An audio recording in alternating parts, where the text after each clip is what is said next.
We're going to start by setting our integral equal to the integral of u dv, and that way we can easily use the formula.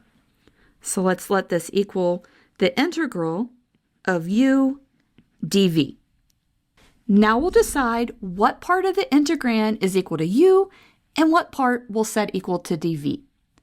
If possible, we want to choose u to be the function that can be differentiated repeatedly until it becomes 0. Looking at our integrand, that function is equal to x. So let's let u be equal to x, and then the part that is left over, e to the x dx, that becomes our dv. On the left-hand side, we're going to take the derivative. The derivative of x is just dx. And then on our right-hand side, we are going to integrate. So this is going to be the integral of e to the x dx. And that is equal to e to the x. We'll add the plus c when we're all done.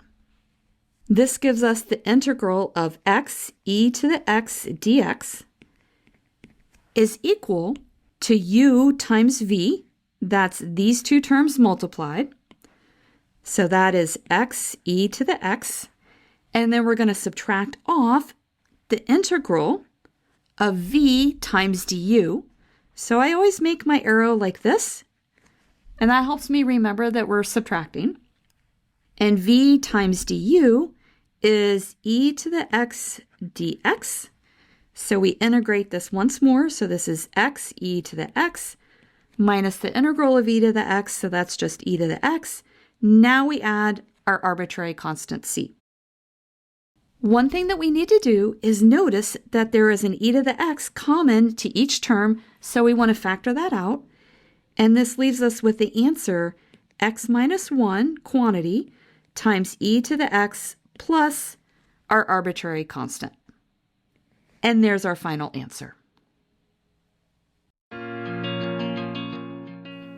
If this video has been helpful to you, please consider subscribing to my channel. Keep believing in yourself and have a great rest of your day.